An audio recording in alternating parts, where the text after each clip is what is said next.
Shalom. First and foremost, we want to give all praises, glory, and honor unto Yahweh, by Hashem, Yahweh Shai. Double honors unto the apostle elders, a great millstone who rule well, and salutations unto the elect and the Akim out there pushing this truth pushing this word in truth and sincerity. I'm the brother to Wabash from the Great Millstone Northwest.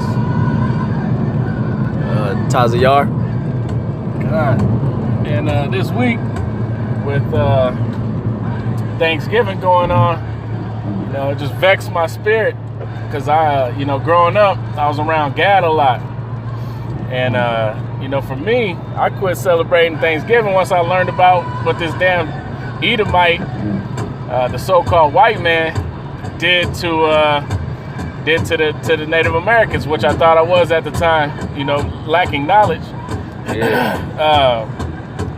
Once I found out about that, it was over. I was like, man, I'm not celebrating that. The water Yahweh Bashem Yahweh Shai for giving me that spirit, to start tearing away, the world, and that being one of those steps. Mm-hmm. And I just it was vexing this holiday, so-called, because I had Gad. I was hanging out with a couple of Gadites, and their women was talking about they came into a store where I work, and they was talking about Happy Thanksgiving. And in the back of my mind, I'm like, you dummies. This is a celebration of the massacre of our people, and you celebrating it, just of the world. Yeah, worldly as hell. Worldly as hell. So, with that, we're going to get into a couple of scriptures and let Yahweh Bashem Yahweh Shai, really break it down, what about Gad. All right. So, you want to start with Second Esdras? Second Esdras. All right. This is Second Esdras 13. I'm starting at 40. It says, those are the 10 tribes which were carried away prisoners out of their own land in the time of Hosea the king, whom Salmanazar, the king of Assyria, led away captive, and he carried them over the waters, and so came they into another land. Right. So that king was taking them away captive. So he took them out of the land they were in, and was taking them keeping them in captivity and taking them to another land. And then something else happens, but that's the scripture's gonna speak on it. Yep. It says, but they took this counsel among themselves that they would leave the multitude of the heathen and go forth into a further country where never mankind dwelt. Right. So they said they was gonna take a journey into another land, or they had a council that they was gonna come to a land where never mankind dwelt. Right. Which is the North American, South American continents, and Canada, Alaska, that whole, what they call Turtle Island. This is when they left the old world and came unto this place where never mankind dwelt. Because you had Solomon, who used to come visit this land, and with his navy. Yeah, he sent his navy ships. Yeah, his navy would come over here and collect data because he was a researcher. Exactly. And that was collect certain what do you call natural things. Yeah. Certain like gold. Bring certain resources from the new lands back to the homeland. Yeah. Medicines, I'm sure. Medicines, yes. Yeah. So, go ahead. Yep. It says that they might dare keep their statues, which they never kept in their own land, and they entered into Euphrates by the narrow places of the river. God, so the Northern Kingdom, and Gad, they had a hard time keeping their customs because of idolatry. They was always giving over unto idols and things. And so they said, and especially where they were at that time with the Assyrian captivity. Yeah, Syrian. They said, hey, they was in the right mindset. They was like, hey, let's go to this land where the Solomon's Navy used to go and try to keep these commandments, statutes, and laws, right? Right. The only problem with that is when they got here, they didn't. They went off, which is a part of prophecy, and they were never meant to until the kingdom. And this here wasn't the kingdom. Although it was a euphoric place, it was a beautiful, untouched oasis, right? And part of Gad's name is blessing, but we'll get into that. But yeah, they came over here trying to, keep their ways, the ways of their fathers. Yeah. The true way of Yahweh Shem Shai. Exactly. Right? Is that it on that? Well, I mean, you keep going, but yeah, that's to show that they came over here to the Americas, man. Just to give you a little history of the Gad in the scriptures is the biblical name for the so-called Native Americans, right? So you tribes of the Native Americans, even the Eskimos, down to the mid region before you start to hit Issachar when you get into the Apaches and some of those other tribes. But even as far as like the Hopi and Dene tribes, those are all Gadites. Yeah. Right? They was they were the so-called North American Indians and Seminole Indians. You are part of those 10 tribes that came over to the new land. That's right. God. So from there you wanted to get Genesis. Genesis 49:11. All right. Yeah. So because the Native Americans, they are of the 12 tribes of Israel, and the Seminole Indians as well. That's right. Despite what any of these other people, these other Israelite camps that may teach contrary, or the so-called white man, or even these other heathen nations that want to teach anything else outside of the fact that the Gadites and the Reubenites, which are the Native American Indians and the Seminole Indians, so-called, they are part of the 12 tribes of the nation of Israel, and they are the Most High's chosen people. God, we wholeheartedly believe that because we're spiritual men. Yeah. Throughout the Yahweh Shem Shai for that, because we're spiritual men, and we believe because it is these prophecies, right, and the conditions and the history of what happened to these people. They've been through the same plight. And so for you Jakes, you Negroes that don't believe that the Northern Kingdom is going to be anybody but Negroes, you're foolish. You're going off because they've been through this. And you look at the old pictures of Gad, he was as dark as Judah. Dark as Judah. Yeah. Right? You look at the swag and the flavor, I would say the salt that the Native Americans have, they very similar. They got a little bit different spirit because every tribe has a little bit different spirit, but they still got the Jake spirit. Yeah. Right? They still got the spirit of the Lord. Spirit of the Lord on them. They still give reverence unto the Creator for all things. Like some tribes go off and get into idolatry, but a lot of tribes believe in one power, right? One sole power that created everything, and they give reverence to that. That's not in every nation. Hell no. That's not in every nation. But that is a tradition of the Israelites. Yeah. Right. That's right. And well, to throw in another point too, the Benjamites, you hear the drums in the background, right? The way the Gad beating on the drums. Even in Jamaica, Benjamin, one thing they like to do is get together in a circle and beat on drums and chant psalms, man. Chant songs. You ever seen the Aztecs do their little performance? Drums. Yeah. Yeah, and Jay love that bass, man. Yeah. So that's further proof, but just throwing that out there. Okay. Genesis 49:11. I mean, 11's getting in on Judah. You want that? 19's getting on Gad. God. So we get to 19. Yeah. All right, this is Genesis 49:19. Gad, a troop shall overcome him, but he shall overcome at the last. God, right? Can we see what 11 is talking about? Oh yeah, It Judah. might be 11 and 12 because it might be getting into the part of their name when we do. Judah. 11 is getting into Judah. Right in the 4. Yeah. Watch is going to wine. Okay, getting under Yahweh Shai. Yeah, Salakia. So 19. Yeah, 19. So reading again, Gad, which means troop. Yep. A troop shall overcome him, but he shall overcome at the last. God, so troop means like an army or a platoon. And, you know, it says that they shall be overcome, right? And what happened to them? I was watching, the whole reason I went into this is I was watching a documentary called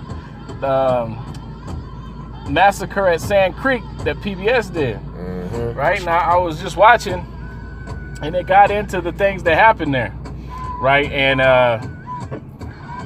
Black Kettle was one of the peace chiefs, which he's like a Martin Luther King, right? He wanted to keep the peace, let these devils walk all over him, take the little small portion of land that this damn devil wanted to give him, right? He was a sellout, right? And so he went and signed all these treaties with the devil, with Esau, the so-called white man, and he didn't keep any of them. That's why we call this white man the devil, or that's why the scriptures call the white man the devil.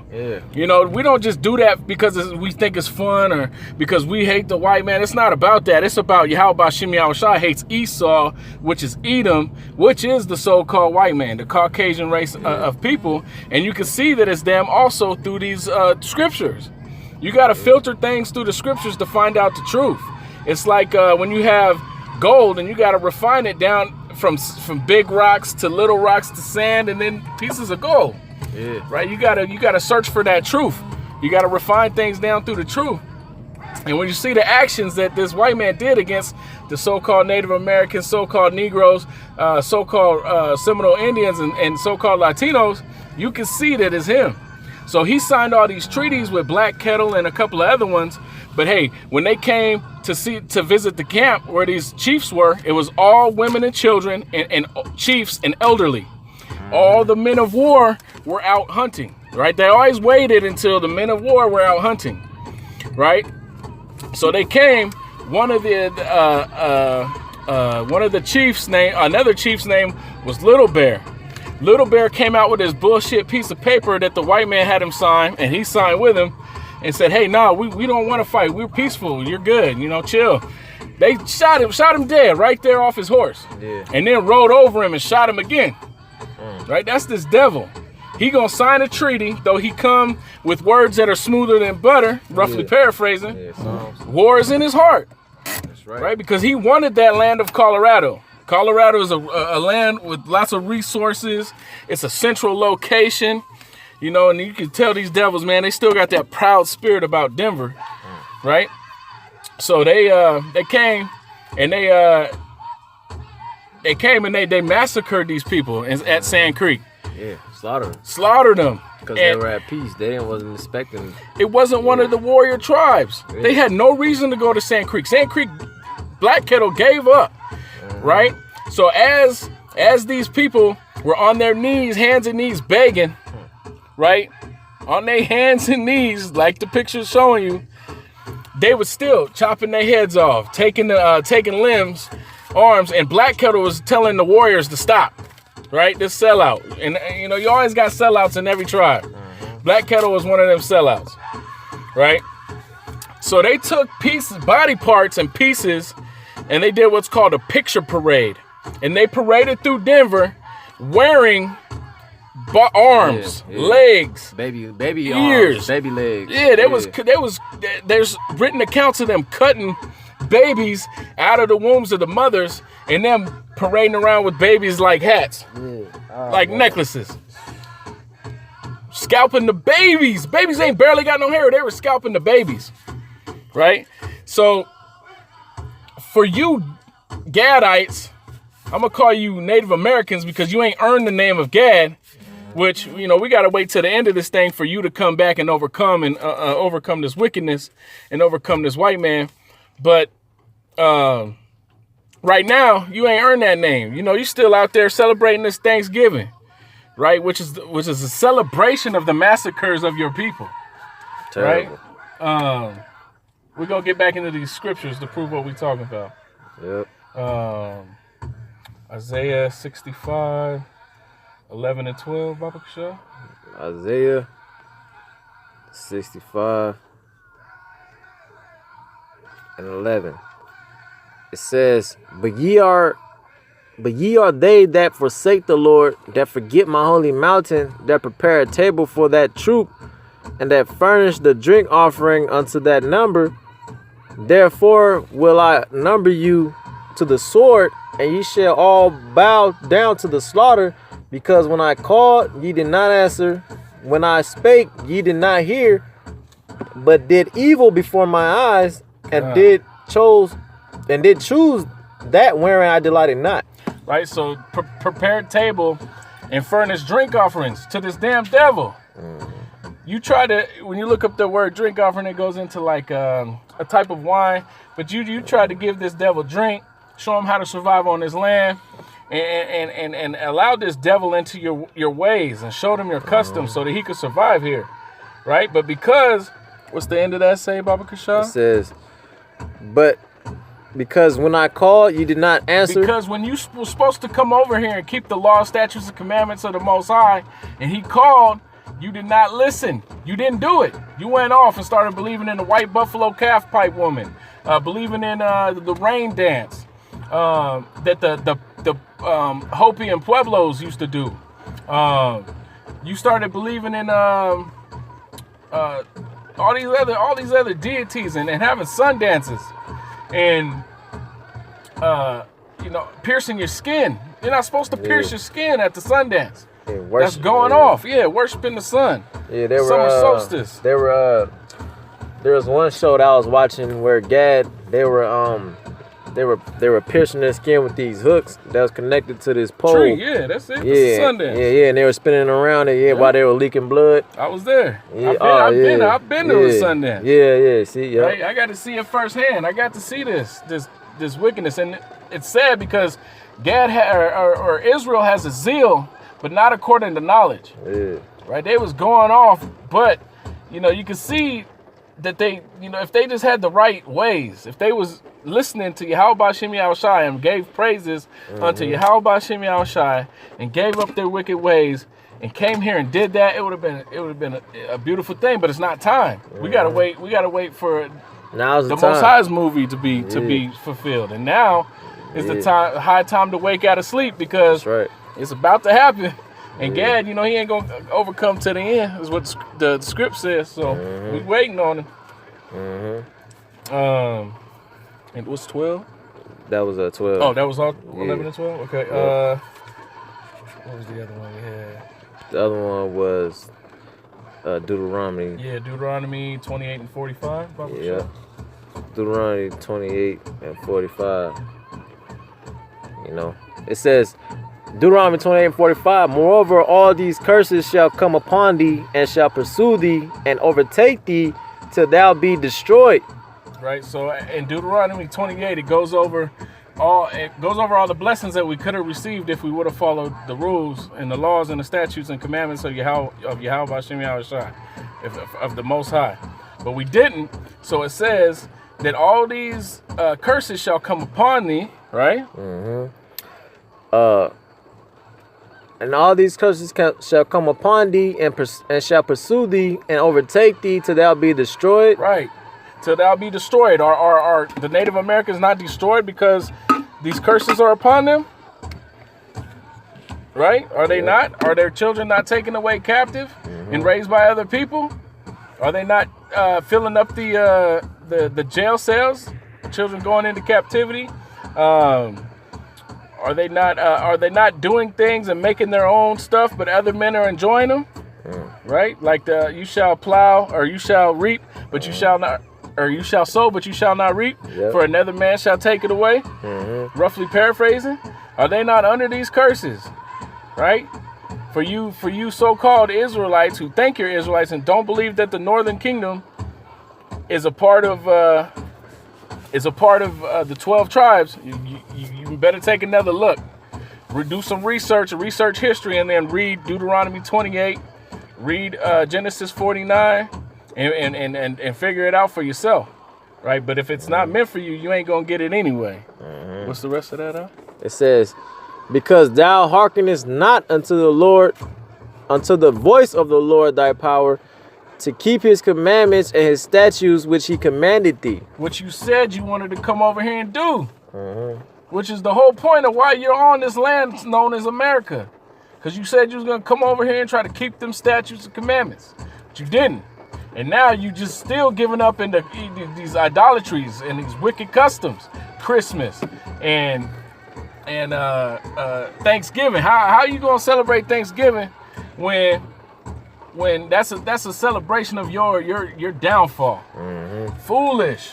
Y'all being foolish. You got anything else to say? You celebrating the destruction of your own people via the very same people that's giving you that holiday, which is the so-called white man. Yeah. It's totally confused. It's total confusion, and that's why you got the men of the Lord out here addressing these topics and letting you Israelites know in Pacific with this video, the Gadites and Reubenites as well, the so-called Native Americans and the Seminole Indians, that look, man, this is the devil that we talking about. The same people that murdered you, Ray Robin murdered you and stole your land and called it his own, called it America. This is the person that got you under that delusion of thinking that it's cool to celebrate Thanksgiving, man. So, hey, that's why the scriptures say, arise ye and depart, for this is not your rest, man. That's right. You can't. You Native Americans, man, you gotta get out of that same old or we're defeated people type of mentality. Y'all are part of the warrior tribes back in the ancient times of Israel, man. Right. So I mean, that's just what it is, man. You know, you're gonna have 12,000 of the nation of Gad to come and wake up into this truth, because it's already written. That's right. You know, so for the elect, they hear the word. Hey, may Yahweh Shem Yahushua bless you to receive it and come into the fold, man. Yeah, we don't pray. We don't pray for the 2/3 of these of the nation of Israel. That's right. You know, the ones that are meant to go are gonna go. Exactly. We wouldn't be nothing we could do about it anyway. Nope. So with that, we're gonna get up out of here, and we want to say shalom. Shalom.